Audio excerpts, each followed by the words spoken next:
गुरु प्यारी साध संगत, आज बड़ा विशेष दिन है। स्वामी जी के जन्मस्थली पर बहुत समय के बाद सब जगह की साध संगत इकट्ठी हुई है और इस पावन धरती पर बैठ करके गुरु और गुरु की शिक्षाओं को आत्मसात करने का प्रयास है। ये वही स्थान है जहां स्वामी जी महाराज ने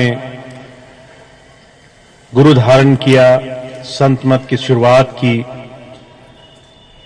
गांव-गांव में अलग अलग दूर दूर क्षेत्रों में जाकर के सत्संग किया। इसी शहर की गलियों गलियों में स्वामी जी ने घूम करके बहुत सारी संगत को दर्शन दिया है। अगर हम गौर से देखें, ये वो धरती है जहां पर स्वामी जी ने बहुत समय गुजारा है और आज हमें और आपको ये सौभाग्य मिला है कि अपना थोड़ा सा समय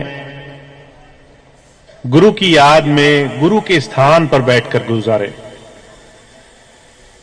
महाराज जी के जीवन की घटना आती है। देहरादून में महाराज जी ने मानव केंद्र नाम का आश्रम बनाया और इसलिए बनाया कि जो गुरु से जुड़े हुए हैं उन्हें भजन सिमरन में, ध्यान साधना में मदद मिले। जब लोग दिल्ली जाते थे, सत्संग होता था, तो किसी को फुर्सत नहीं मिलती थी महाराज जी से चैन से 2 घड़ी बात कर सके। तो महाराज जी ने मानव केंद्र नाम का आश्रम बनाया और उस संस्था की शुरुआत करी सिर्फ इस नाते से कि लोग आए, सेवा करें, भजन करें।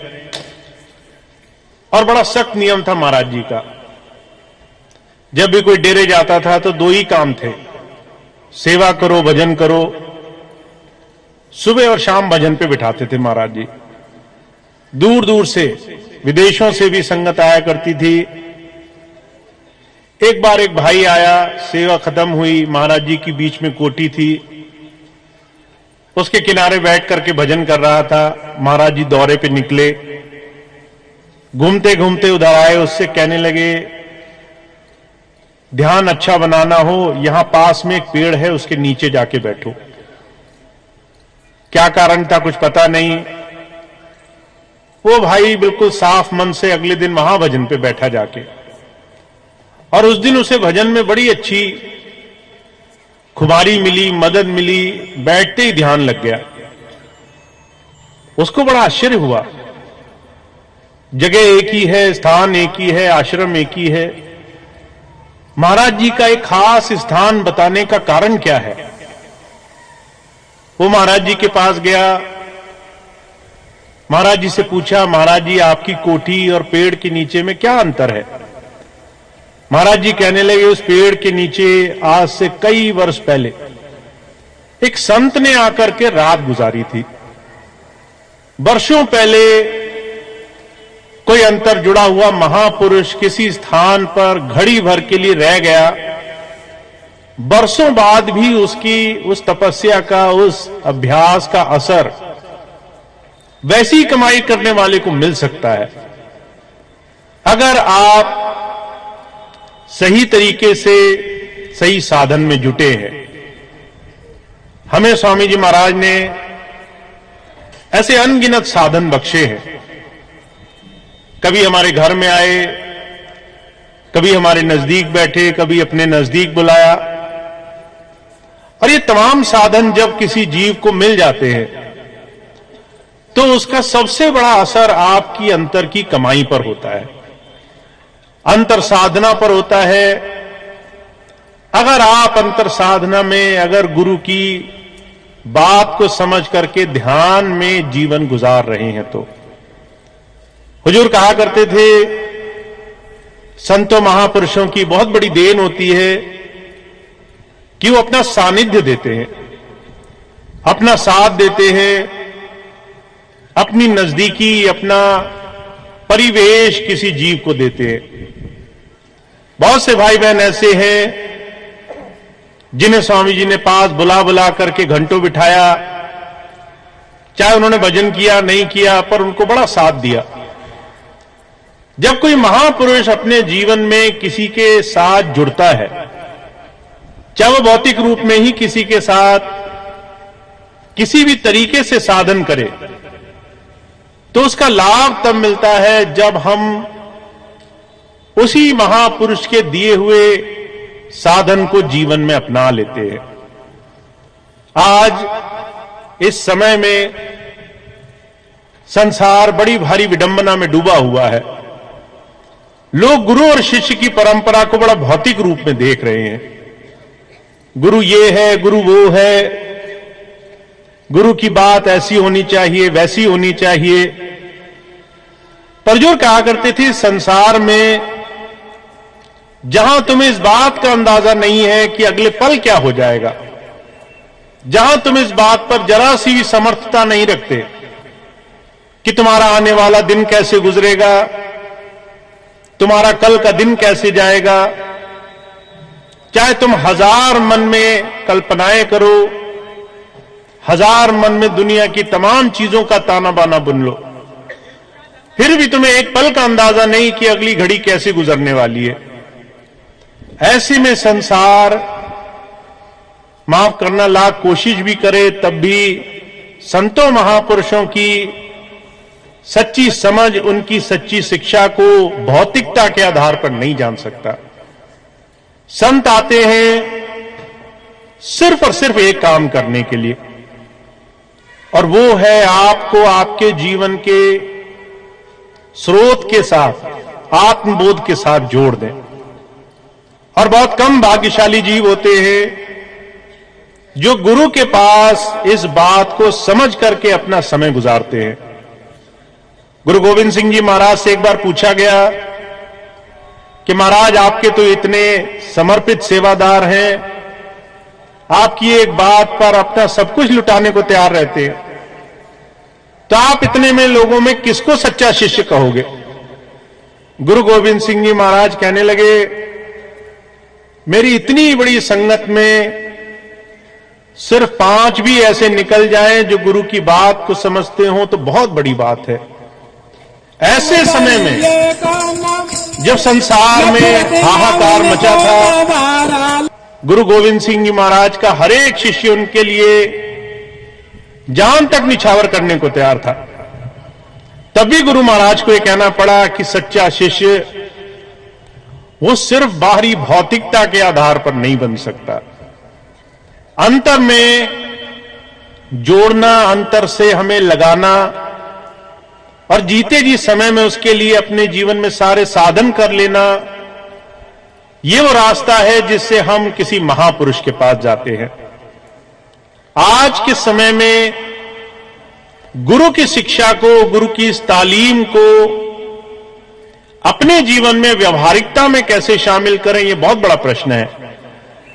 बहुत से लोग सत्संग तो सुन लेते हैं, बाद में सोचते हैं शुरुआत कहां से करें। बहुत सारी बातें सुनाए, पर हम अपने जीवन में गुरु के वचनों का आचरण करना कैसे शुरू करें? तो हुजूर कहा करते थे, हर एक इंसान को, हर एक जीव को हर दिन हर घड़ी ये सवाल अपने आप से जरूर पूछना चाहिए, आखिर मैं कैसे गुरु से, गुरु की वाणी से, उसके शब्द से जुड़ने का प्रयास कर सकता हूं। और जब भी आप इस चीज को अपने आप से पूछोगे, हर एक सत्संगी के जीवन में, हर एक सत्संगी के जीवन के साधन में अलग अलग तरीके के रास्ते उसे दिखाई देंगे। महाराज जी कहा करते थे, गुरु शब्द का अर्थ ही है अंधकार से प्रकाश की तरफ ले जाने वाला। पर महाराज जी कहा करते थे, दुनिया का हर एक जीव अलग अलग किस्म के साधनों में, अलग अलग अंधकार में फंसा हुआ है। कोई माया मोह में फंसा है, कोई कारोबार के, कामकाज के, दुनिया की तमाम सम्मान, मान, पदवी की बड़ाई की लालसा में उलझा हुआ है। सबके अंधकार अलग अलग हैं। अगर किसी से पूछा जाए कि आपके जीवन में सबसे बड़ी चीज क्या है जो आप पाना चाहते हैं, तो 100 में से एक व्यक्ति, एक इंसान ऐसा निकलेगा जो कहे कि मुझे अंतर साधना चाहिए। हुजूर मिसाल फरमाया करते थे, एक राजा था, उसने मीना बाजार लगाया। जब किसी दरबारी ने पूछा, हुजूर मीना बाजार लगाने के पीछे कारण क्या है, राजा कहने लगा, मैं देखना चाहता हूं लोग मुझे कितना प्यार करते हैं। मीना बाजार लगाया, बेशकीमती सुंदर सुंदर चीजों की दुकानें उसमें लगा दी।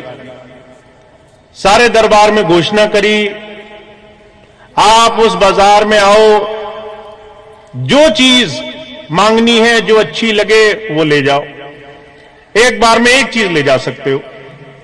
सब आए, बाजार देखा, कहीं सोना चांदी लगा था, कहीं रेशम लगा था, कहीं और कीमती चीजें, जिसको जो पसंद आया लेकर जाता रहा।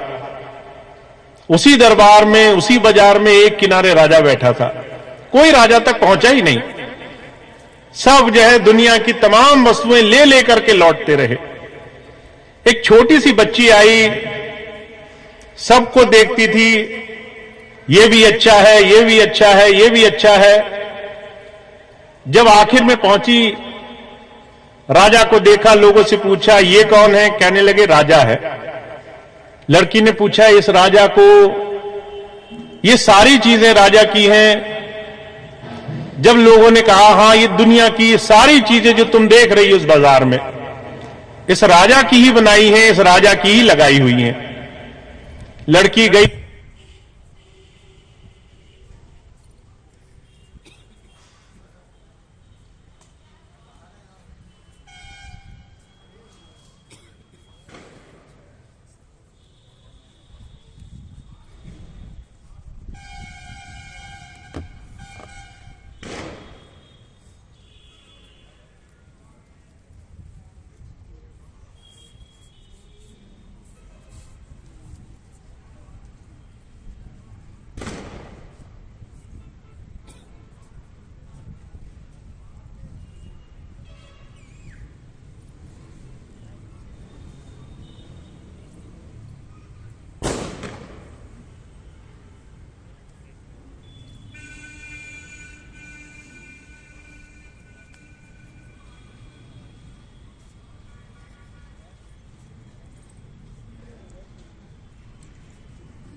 सबसे कीमती चीज के साथ जोड़ने का साधन बनाना।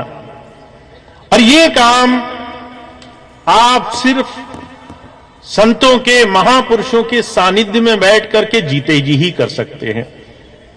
मैंने कई बार ऐसे लोगों को देखा है जो बात सभी सुनते हैं, गुरु की सोबत में भी आते हैं, उनकी नजदीकी में भी जाके बैठते हैं, पर जब बात आती है गुरु की इस छोटी सी बात को अपने जीवन में आचरण करने की, कि हम गुरु पर ऐसा विश्वास करें, ऐसा भरोसा करें कि दुनिया की तमाम चीजें बाहरी जो हमें तरह तरह से संसार में रोक करके रखती हैं, उन तमाम चीजों से हमारा मन पूरी तरह से मलिनता से निकल करके साफ सुथरा हो सके, तो हमें बड़ी मुश्किल आती है। इस चीज को अपने जीवन में अभ्यास में उतारने में बड़ी मुश्किल हमें मालूम पड़ती है। परजूर कहा करते थे, संत मत की एक बहुत सुंदर और बड़ी सरल सी युक्ति है, उस प्रभु को पाना है तो अपने जीवन पर बड़ी साफ और बड़ी पैनी नजर रखनी होगी। हुजूर फरमाते थे, कामी क्रोधी लालची इनसे भक्ति ना होए, भक्ति करे कोई सूरमा जाति वरण कुल खोए। अगर काम सदा रहा है, क्रोध है मन में, लालच है, द्वेष है, बुराई है, दुनिया में प्रतिस्पर्धा लगी हुई है, मन में ठहराव नहीं आया है, तो समझ लीजिए गुरु की बात में जीवन उतारना बहुत मुश्किल हो जाएगा। इसीलिए हुजूर कह रहे हैं इन तमाम चीजों को ध्यान में रखो। काम, क्रोध, बहुत से भाई बहन ऐसे जरा जरा सी चीजों पे गुस्सा करते हैं। घर में आप अपने देखें, जिसको देखो किसी की जरा सी बात नहीं सुनी, मान बढ़ाई नहीं मानी, किसी को उसके मन मुताबिक थोड़ा सम्मान नहीं दिया, लोगों को बड़ा क्रोध आता है। लोग बड़ा छोटी छोटी चीजों पे संसार में उलझे हुए हैं और उसके बाद प्रयास करते हैं उन्हें प्रभु भक्ति का साधन मिले। मैं आपको छोटी सी घटना सुनाता हूं। अभी 2 दिन पहले की घटना है। एक भाई आए, बड़ी सेहत खराब, बड़ी तकलीफ, बहुत ज्यादा परेशानी में, कहने लगे इतनी परेशानी है काम काज पे भी नहीं जा सकता। मैंने उनको देखा तो बड़े अस्वस्थ और मुंह में गुटखा दबाए और जो है उसको दबा करके बहुत ज्यादा अपने आप से और गुरुजी से कामना कर रहे हैं कि स्वास्थ्य लाभ मिल जाए, जीवन में सब कुछ सही हो जाए। मैंने कहा जब बुराइयां छोड़नी शुरू नहीं करोगे तो अच्छाई मिल जाए ये कामना करना कितना दुर्लभ है। हम संसार की तमाम छोटी छोटी चीजों में उलझे हुए हैं पर कभी उसे अपनी बुराई नहीं मानते। हुजूर कहा करते थे प्रभु मिलना मुश्किल इसलिए है कि हम अपने विकार, अपनी बुराइयों को बुराइयां नहीं मानते और दूसरों की अच्छाई को अच्छाई नहीं मानते। हम दूसरों में बुराई ढूंढते हैं, अपने में अच्छाई ढूंढते हैं। पर जब संत आते हैं, कहते हैं अपने जीवन में अगर आप आगे बढ़ना चाहते हो तो अपने लिए निंदक बन जाओ। कहा निंदक निये रह राखिए आंगन छवि छवाए। अगर आप चाहते हो आपके जीवन में गुरु के सानिध्य से आपको लाभ मिले तो जो आपकी बड़ाई कर रहा है, आपके मुंह के सामने आकर के खूब आपको मीठी मीठी बात बोल रहा है, समझ लो वो आपका गुरु पथ पर नाश करने वाला है, वो आपका काम खराब करने वाला है। इसीलिए किसी ऐसे के पास अगर बैठकर आपको बड़ा सुकून मिल रहा है जो आपको बहुत बड़ाई करता है आपकी, समझ लीजिए वो आपके रास्ते में बहुत सारी अड़चने डाल के जाएगा। वो आपको आगे नहीं बढ़ने देगा, आपको उठा करके आसमान पे बिठा देगा। आप अपनी बुराइयां देखना छोड़ करके दूसरों की बुराइयां गिनते रहोगे। हुजूर कहा करते थे कितनी सरल सी बात है कि हमें अपने जीवन के विकार मिटाने हैं, पर जब बात अपने जीवन में आचरण पर आती है तो लोग इस बात को नजरअंदाज कर जाते हैं। महाराज जी के जीवन की घटना आती है। महाराज जी से लोग जाकर पूछा करते थे महाराज जी भजन नहीं बनता। महाराज जी कहा करते थे डायरी रखते हो। अब डायरी क्या होती है? महाराज जी ने एक छोटा सा पत्र बनाया, एक डायरी बनाई कि भाई अपने दिन भर पर नजर रखो। तुमने कितनी बार किसी का दिल दुखाया, कितनी बार जुबान से कड़वा बोला, कितनी बार तुमने किसी के लिए बुराई करी, कितनी बार तुमने मन में संसार के लिए द्वेष पाला। छोटी छोटी चीजें हैं। और हुजूर कहा करती थी ये अपने मन को विषय विकारों में ऐसे उलझा देती हैं कि आप गुरुजी का नाम तक नहीं ले सकते। बहुत से भाई बहन आते हैं, कहते हैं हम घंटों घंटों बैठे रहते हैं, हमारा मन ही नहीं लगता, आसन ही नहीं जम पाता, बार बार पैर दर्द करते हैं, शरीर दर्द करता है। और सिर्फ कारण यह है संसार के तमाम विकार, बाहर की तमाम ये विकृतियां गुरु पथ पर एक बहुत बड़ी रुकावट है। तो हुजूर कहा करते थे सिर्फ इस बात का एहसास होना कि आप हर रोज प्रयास कर रहे हो, एक बहुत बड़ा परिवर्तन एक शिष्य के जीवन में ले आते हैं। इसलिए महाराज जी ने एक बड़ा साफ नियम रखा, रोज अपने जीवन की पड़ताल करो, ध्यान रखो कितना तुम गलत कर सकते हो, कितना तुम अच्छा कर सकते हो और अच्छे का चुनाव करो, अच्छे रास्ते पर चलने के लिए हमेशा कोशिश करो और गलत रास्ते पर जाने से हमेशा कतराओ। ये तमाम छोटे छोटे साधन जीवन में उस प्रभु नाम की कमाई के साथ हमें जोड़ते हैं। मुझे बड़ी अच्छी तरह से याद है, अभी कुछ समय पहले जब मैं हिंदुस्तान आया तो मैंने बार बार ये बात कहनी शुरू करी कि हमारे जीवन का आदर्श हमेशा जीवन में किसी को कुछ सेवा भाव से करने का होना चाहिए। सेवा करने का भाव होगा, मन में ये भावना होगी कि हम कुछ करना चाहते हैं, तो आपके जीवन में धीरे धीरे समर्पण भाव पैदा होगा। हमेशा लेने का भाव होगा कि मुझे इससे भी वाहवाही चाहिए, इससे भी तारीफ चाहिए, इससे भी अच्छाई चाहिए। ये जो अपेक्षाएं हैं, इससे इंसान सिर्फ और सिर्फ दूसरों की तरफ नजर रखता है। जब संत आते हैं, कहते प्रभु भक्ति कोई मुश्किल काम नहीं है, मुश्किल काम है अपने जीवन को सही दिशा में मोड़कर उस पर चला पाना। और यह काम तभी होता है जब हम गुरु की बात पर आचरण करते हैं। का साधु बोले सहज स्वभाव, साध का बोला वृथा न जाए।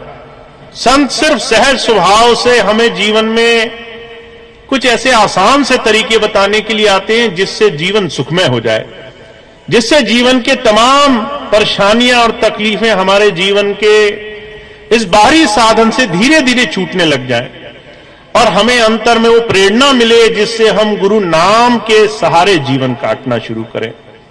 तो हुजूर कहा करते थे, संतों महापुरुषों ने ऐसे तमाम बाहरी साधन बनाए हैं। हुजूर कृपाल सिंह जी महाराज के जीवन की घटना आती है। हुजूर ने सेवा को अपने जीवन का बहुत बड़ा साधन माना। जब वो बाबा सावन सिंह जी महाराज के सत्संग में जाया करते थे तो एक नियम था, जितना भी समय गुजर जाए सेवा में गुजर जाए। और महाराज जी ने जीवन में यह नियम बना लिया कि मैं सेवा में कभी ऊंच नीच नहीं देखूंगा। जैसे ही महाराज जी डेरे में जाते थे तो जो सेवा नजर आती थी वो करते थे। आजकल लोग सेवा में बहुत अच्छाई या बुराई देखते हैं।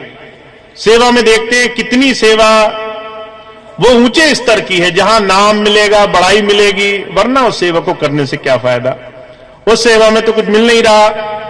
लोग बड़ा हिसाब किताब जोड़ करके सेवा करने आते हैं। पर महाराज जी के जीवन ऐसी सेवा में समर्पित था जहां उन्होंने कुछ भी नहीं देखा। डेरे पहुंचे, झोला एक किनारे रखा, जो सेवा दिखाई दी वो की। मिट्टी की सेवा, पानी की सेवा, लंगर की सेवा, जहां जहां उन्हें लगा कि मैं कुछ कर सकता हूं, सर्वस्व भुला करके। और हुजूर कहा करते थे, नतीजा ये निकला, ये दो साधन, सेवा और दर्शन, इन दो साधन से ऐसी खुमारी उनको जीवन में बनी रही। नाम की कमाई, नाम के साधन में जुड़ने में उन्हें बहुत बरकत मिली। महाराज जी कहा करते थे कि मैं जब सत्संग में जाता हूं तो सबसे पीछे जाके बैठता हूं और बाबा जी की नजर के ठीक सामने बैठता हूं, ताकि वो मुझ पर नजर मार करके देख सके। एक पल भी मेरी नजर उनकी नजर से मिल गई तो मेरा काम बन जाएगा। हुजूर कृपाल सिंह जी महाराज के जीवन की घटना आती है। एक भाई गया, उनके पैर छूने लगा तो महाराज जी ने बड़ी जोर से झड़क दिया, जैसे कोई बहुत गलत काम किया हो। जब किसी ने पूछा, महाराज जी इसमें बुरा क्या है, कहने लगे बुरा ये है, तुम गुरुजी के पास आए फिर भी गुरुजी की तरफ नजर नहीं है तुम्हारी, तुम अभी भी नीचे नीचे ढूंढ रहे हो। गुरुजी के पास जो भी मिलेगा वो तुम्हें उनकी आंखों से, उनके मस्तक से, उनके जो है ध्यान की तरफ अपना ध्यान जोड़ने से मिलेगा। और सारा जीवन लोग इधर उधर दुनिया की तमाम चीजों पर नजर गड़ा कर रखते हैं, पर गुरु की नजर में नजर नहीं गड़ा के रखते। तो महाराज जी इस बात पर बड़ा सख्त हुआ करते थे कि दूर बैठो पर उस नजर की तरफ देखते रहो। क्योंकि जब संत आते हैं वो दुनिया के तमाम साधन सिर्फ इसलिए बनाते हैं कि हमारा ख्याल उनकी तरफ जाए। सारा खेल ख्याल का है, सारा जो है खेल ध्यान का है। आप कई बार घंटों घंटों नाम का सिमरन करते हो, ध्यान नहीं टिकता। पर हुजूर कहा करते थे कई बार ऐसे जीव भी होते हैं 2 घड़ी नाम लेते हैं और उनका ध्यान टिकने लग जाता है। सारा खेल ध्यान का है। और ये ध्यान गुरु चरणों में लगाना ये घड़ी 2 घड़ी का खेल नहीं है। हुजूर कहा करते थे जो चलते फिरते उठते बैठते दुनिया के किसी भी काम में गुरु को ध्यान में रखता है, गुरु की याद बनाकर रखता है, उसके याद से अपना समय गुजारता है, उसे अपने जीवन में बहुत अभूतपूर्व लाभ मिलता है। तो संत आते हैं अपने जीवन में ऐसी जुक्तियां इख्तियार करने के लिए, कैसे आपको नाम से जुड़ने में बहुत सारी मदद मिले। हुजूर कहा करते थे कोई अपनी शक्ति से चाहे भी तो भी नाम नहीं कमा सकता, पर जब संत आते हैं उभार देते हैं अपने सानिध्य से, अपनी सेवा से, अपनी नजदीकी से, अपने आचरण से, अपने शब्दों से। कई बार डांट भी देते हैं, पर वहां भी वो हमें अंदर उस साधन से जोड़ने के लिए, उस याद से जोड़ने के लिए तरह तरह से जोड़ने का साधन बनाते हैं। तो भाग्यशाली जीव वो हैं जिन्हें गुरु की ये बात समझ में आई है, जिन्हें गुरु जी का ये सानिध्य, ये साथ, ये परिवेश समझ में आया है, जो गुरु के नजदीक बैठ करके उनसे ये सच्चे दिल से प्रार्थना करते हैं और उनके साथ जुड़ने के लिए अपना जीवन जोड़ते हैं। तो आप बहुत भाग्यशाली हैं, पर आप अपने जीवन में बहुत कुछ पा सकते हैं। हुजूर कहा करते थे कई बार लोग मुझे आकर कहते हैं आप बड़े महान हो, बड़े संत हो। हुजूर कहा करते थे मैं तो हाथ जोड़ देता हूं और हाथ जोड़कर कहता हूं मेरे अंदर से अगर सारे विकार निकल जाएं तो मैं अपने जीवन में हुजूर बाबा सावंत सिंह जी का बड़ा उपकार मानूंगा। ऐसे बड़े संत। हुजूर कृपाल सिंह जी महाराज संत ने कभी अपने आप को गुरु नहीं कहा। हुजूर से एक बार पूछा गया, कहने लगे काला मेंढा कापड़ा, काला मेंढा वेश, गुनाहों भिरा मैं फिरा लोग कहें दरवेश। कह रहे हैं मैं तो गुनाहों में भरा हुआ हूं, ये हार्ड मांस का शरीर लेकर के, मलमूत्र का शरीर लेकर के घूम रहा हूं और लोग मुझे दरवेश कह रहे हैं, मुझे जो है महात्मा कह रहे हैं। हुजूर कहा करते थे संतों महापुरुषों के जीवन का यह आचरण होता है, वो बहुत ही नम्र स्वभाव के होते हैं, वो सरल रहते हैं, सबसे नीचे झुक करके रहते हैं। वही संसार में ऐसे लोग हैं जो है संसार के मद में, नशे में डूब रहे हैं। तो जो कहा करते थे पहचान बड़ी आसान है, जो उस प्रभु से जुड़ने का रास्ता तुम्हें मिलेगा वो ऐसे सरल, ऐसे सहज साधन में मिलेगा जहां कोई भी बाहरी तमाम झंझट तुम्हें दिखाई नहीं देंगे, जहां तमाम संसार की तनातनी है, जहां बहुत ज्यादा झंझट है, वहां से बचने का साधन बना लिया करो, वहां से निकलने का साधन बना लिया करो। क्योंकि संतों महापुरुषों का ज्ञान वो सहज है, जीवन में आगे बढ़ने में है। तो आप सबको सिर्फ एक चीज पर ध्यान देना है, आपको स्वामी जी के इस सानिध्य से जीवन में कैसे आगे बढ़ने में मदद मिलेगी, सिर्फ यही सवाल होना चाहिए। गुरु के पास आकर के सिर्फ इसी सवाल का जवाब मांगना चाहिए। हुजूर कहा करते थे कोई बहुत बड़ा वैद्य है, डॉक्टर है, उसके पास जाकर के सब्जी का हिसाब किताब पूछने लग जाओ। कोई बहुत बड़ा ज्ञानी है, उससे संसार की चीजों का हिसाब किताब पूछने लग जाओ। जैसे वो समय की बर्बादी होगी, वैसे ही किसी संत के पास जाकर के सांसारिकता में उलझ जाना, ये भी बहुत बड़ी समय की बर्बादी है। और वो जीव बड़े भाग्यशाली होते हैं और गिने चुने होते हैं जो गुरु से जिज्ञासु बन करके मिलते हैं, पूछने के इरादे से मिलते हैं। महाराज जी मिसाल फरमाते थे, हमारे घरों में छोटे छोटे बच्चे होते हैं, उनसे हमें सीखना चाहिए। छोटे बच्चों की जिज्ञासा जैसी जिज्ञासा आपको नहीं मिलेगी। छोटे बच्चे ये क्या है, ये क्या है, ये सवाल करना नहीं छोड़ते। आप उनको एक चीज बताओ कि भाई ये लाइट है, पूछेंगे लाइट क्या होती है। आप पूछें जलती हुई चीज है, उसको लाइट कहते हैं, रोशनी कहते हैं, कहते जलती हुई चीज क्या होती है। हुजूर कहा करते थे इतनी जिज्ञासा होती है, वो सवाल पूछते ही जाते हैं। ऐसी जिज्ञासा जब किसी शिष्य के अंदर होती है आगे बढ़ने की, गुरु से और ज्यादा पाने की, तब जाकर के वो राज खोलता है।